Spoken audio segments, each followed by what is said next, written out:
Assalamualaikum warahmatullahi wabarakatuh. Perkenalkan, nama saya Anissa Fadilah, salah satu mahasiswi Institut Agama Islam Darussalam Ciamis, program studi Pendidikan Guru Madrasah Ibtidaiyah semester 3. Pada kesempatan kali ini, saya akan membahas materi tentang aksiologi. Nah, untuk lebih jelasnya, simak video ini sampai akhir ya. Baiklah, mari kita mulai pembahasan yang pertama, yaitu tentang pengertian aksiologi. Bagi beberapa orang, kata aksiologi ini mungkin masih terdengar asing ya. Nah, aksiologi ini ternyata berasal dari bahasa Yunani, yaitu aksios dan juga logos. Aksios artinya nilai, sedangkan logos artinya ilmu. Jadi aksiologi itu adalah ilmu yang mempelajari tentang suatu nilai. Nah, secara umum, aksiologi merupakan salah satu cabang ilmu filsafat yang mempelajari tujuan memperoleh ilmu dan bagaimana cara manusia mempraktekkan ilmu tersebut. Setiap orang yang mempelajari cabang ilmu filsafat ini pasti dapat menyimpulkan bagaimana bisa ilmu pengetahuan didapat, kenapa ilmu pengetahuan ada di dunia, kemudian bagaimana secara ilmu pengetahuan, bagaimana jenis dan bentuknya, kemudian sampailah bagaimana cara manusia memanfaatkan ilmu pengetahuan tersebut. Ilmu pengetahuan di dalam aksiologi kemudian mencakup semua aspek nilai dalam kehidupan. Dalam ilmu ini juga akan diketahui bagaimana sesuatu dianggap benar salah dalam kehidupan manusia yang melibatkan pola pikir, perasaan manusia. Misalnya tentang nilai kebenaran, nilai kesetiaan, nilai keindahan, nilai keadilan, nilai kecurangan, dan nilai-nilai yang lainnya.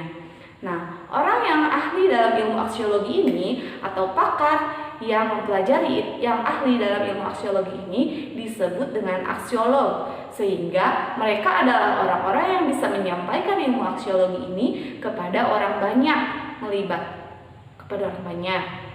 Misalnya seorang dosen ke puluhan mahasiswanya yang ada di kelas. Nah, selanjutnya setelah kita memahami pengertian aksiologi, yaitu kita akan mempelajari tentang aspek aksiologi. Dan aspek aksiologi terdapat dua, yang pertama etika dan yang kedua adalah estetika. Aspek yang pertama di dalam aksiologi yaitu etika. Etika diketahui berasal dari bahasa Yunani, yakni yang berasal dari kata ethos yang berarti adat atau kebiasaan. Istilah lain untuk menyebutkan unsur etika adalah istilah moral.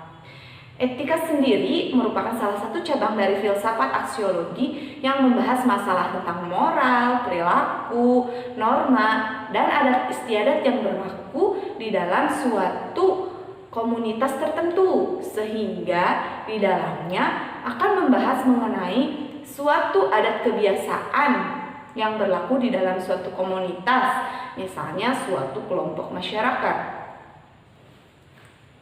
Nah, kemudian etika di sini memiliki 4 bagian. Yang pertama, hedonisme, artinya sesuatu itu hanya mengandung kenikmatan untuk diri sendiri ya, misalnya yaitu kita ya diri sendiri ini membeli sesuatu yang membuat kita nikmat, misalnya membeli perhiasan. Dengan membeli perhiasan atau menjadi kolektor perhiasan, kita menjadikan diri ini nikmat ya, senang, ada kepuasan tersendiri dengan melakukan hal tersebut. Kemudian misalnya juga menonton drama Korea atau menonton konser. Nah, itu menumbuhkan atau menghasilkan kenikmatan bagi diri sendiri. Nah, itu disebutnya dengan hedonisme.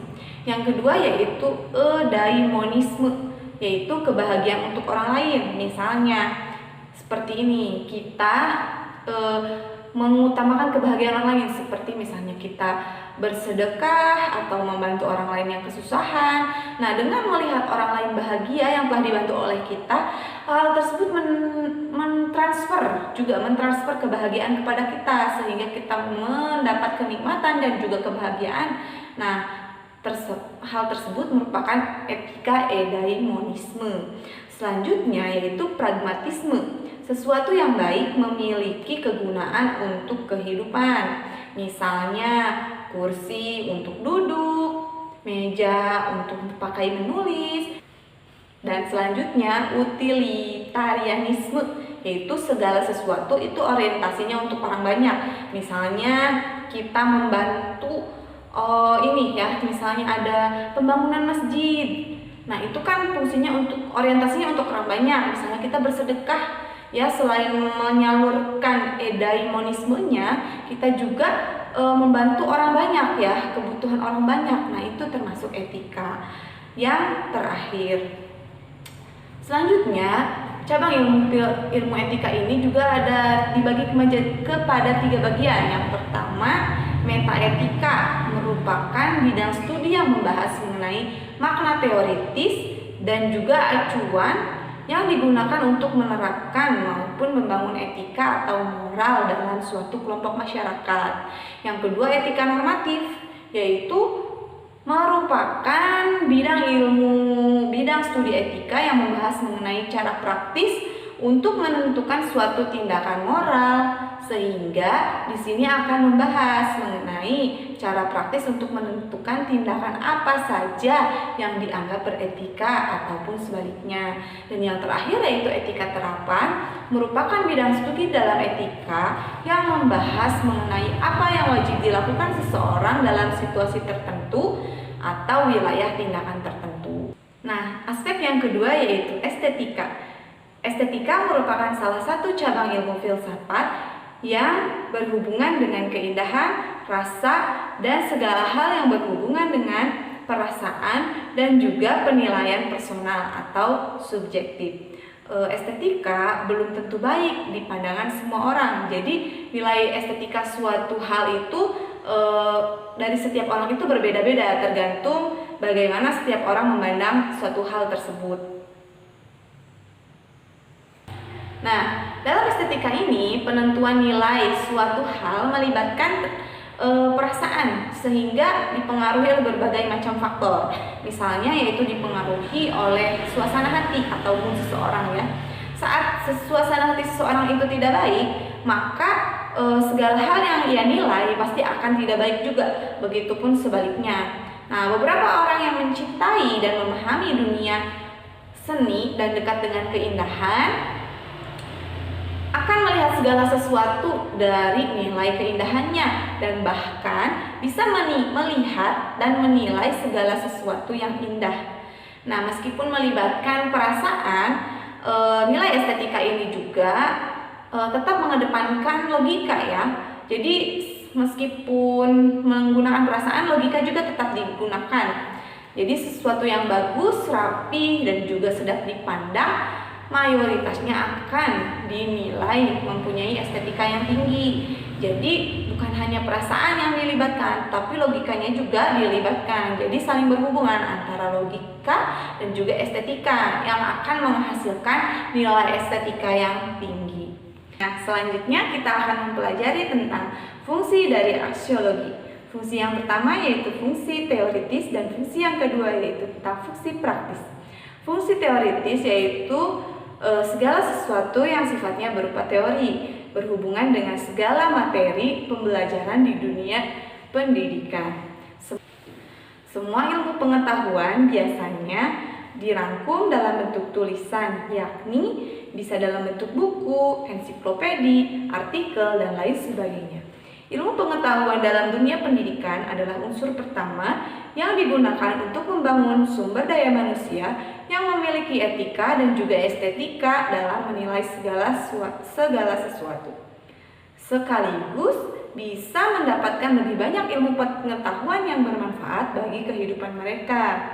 Nah, jika sudah menguasai aksiologi secara teori, maka kemudian akan memudahkan seseorang pada proses prakteknya. Suatu nilai akan lebih mudah dipraktekkan jika kita sudah memahami teorinya seperti apa. Maka fungsi yang pertama dari aksiologi adalah sebagai unsur teoritis. Nah, selanjutnya fungsi yang kedua dari aksiologi adalah fungsi praktis. Secara sederhana bisa diartikan sebagai penerapan atau aplikasi dari pemahaman nilai-nilai dalam kehidupan Jika mendapatkan ilmu pengetahuan, maka tugas pertamanya adalah mempraktekannya. Nah, jadi dalam mempelajari ilmu aksiologi ini, jika kita sudah mendapatkan teorinya, selanjutnya kita harus mempraktekannya. Nah, itu kuncinya dari aksiologi. Aksio itu kan aksi ya. Nah, dalam dunia pendidikan, ilmu yang didapatkan selama kita belajar ini, suatu hari nanti harus kita praktekkan ke dalam peserta didik ya. Nah, nilai-nilai dalam aksiologi ini dapat membantu seseorang manusia untuk menentukan penilaian dengan baik, yaitu dapat membedakan mana yang baik dan mana yang buruk dalam kehidupan sehari-hari. Nah, selanjutnya yang terakhir yaitu contoh penggunaan aksiologi dalam kehidupan sehari-hari. Yang pertama yaitu penggunaan ilmu membuat angklung. Jika seseorang sudah dapat teori dalam membuat angklung, maka ia akan mempraktekannya. Cara membuat angklung itu seperti apa? Setelah angklungnya selesai atau jadi, pengrajin tersebut akan mengetahui fungsi atau kegunaan dari angklung tersebut itu apa. Nah, yang kedua yaitu norma hukum yang berlaku. Dalam sebuah negara, hukum itu tertulis ya, dan dalam masyarakat ada juga hukum yang tidak tertulis. Nah, jika seseorang sudah mengetahui apa saja hukum yang berlaku di masyarakat, maka seseorang tersebut akan berlaku sesuai dengan hukum yang ada, misalnya tidak melanggar hukum dan berbuat baik serta menerapkan nilai dan norma yang sesuai dengan masyarakat. Yang ketiga yaitu sopan dan tidak sopan. Seseorang yang sudah mempelajari aksiologi tentunya akan mengetahui tentang etika yang baik dan tidak, yaitu tentang sopan santun ya. Misalnya bagaimana tata cara berjalan, tata cara makan, dan juga tata cara menghormati orang tua. Mungkin hanya ini yang dapat saya sampaikan. Kurang dan lebihnya mohon dimaafkan. Terima kasih telah menonton sampai akhir. Billahi taufiq wal hidayah. Wassalamualaikum warahmatullahi wabarakatuh.